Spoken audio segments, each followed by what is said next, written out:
El libro PNL, Inteligencia Emocional, Lenguaje No Verbal, Lenguaje Gestual e Hipnosis de Benigno Horna está dividido en 4 apartados, en 4 capítulos correspondientes a cada uno de los citados anteriormente.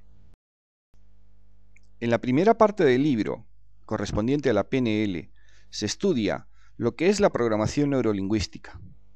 ¿Para qué sirve la PNL? ¿Cómo podemos definir la PNL desde otras perspectivas diferentes a la de sus autores?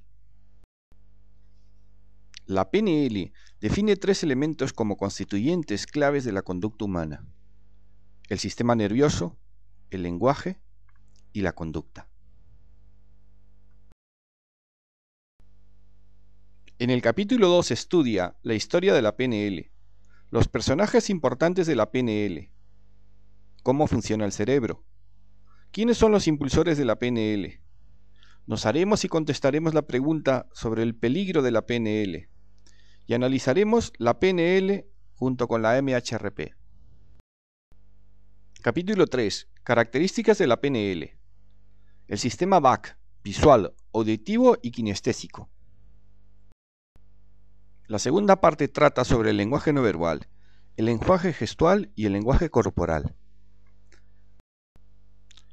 Se analiza a Erikson y el lenguaje no verbal, a Flora Davis y el lenguaje no verbal, a Paul Ekman y el lenguaje gestual, la aportación de Margaret Mead.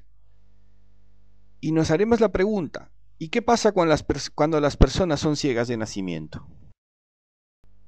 Capítulo 5 dedicado a la antropología y a la PNL.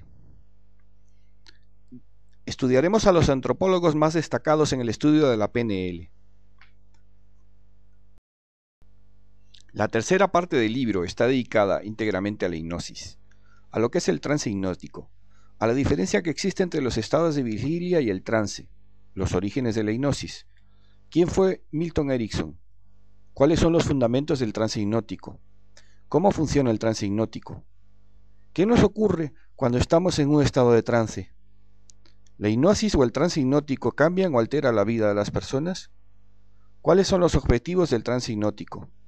¿Cómo se llega a la hipnosis? Cambios fisiológicos al aplicar el trance hipnótico. Se estudia el cómo se llega al trance hipnótico. Los cambios fisiológicos. ¿Qué ocurre cuando todo no sale bien? El psicoanálisis, la PNL, Milton Erickson y la hipnosis. Y también el papel de la antropología en relación a la hipnosis. Capítulo 7 volveremos a la PNL, los principios de la PNL, los supuestos de la PNL, el mapa no es el territorio, sistema representacional, los sistemas representativos. En el capítulo 8 veremos el metamodelo del lenguaje, los metaprogramas, las pautas del lenguaje y los metaprogramas, la calibración, los objetivos de los metaprogramas, el rapport o sintonía, los anclajes, cómo se crean las anclas, los movimientos oculares.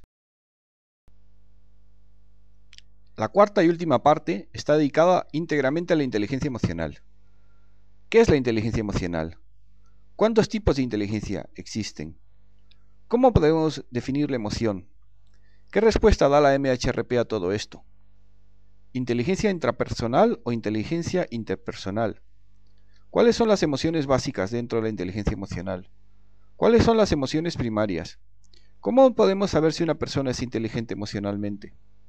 El conocimiento de las propias emociones, inteligencia emocional y el amor, diferencias entre la inteligencia emocional y el cociente intelectual, la inteligencia emocional en los negocios, y todo esto cómo afecta al éxito profesional. Estudiaremos los principios de la inteligencia emocional, el control de las emociones, las competencias emocionales, emociones que afligen, y finalizaremos con el poder del perdón.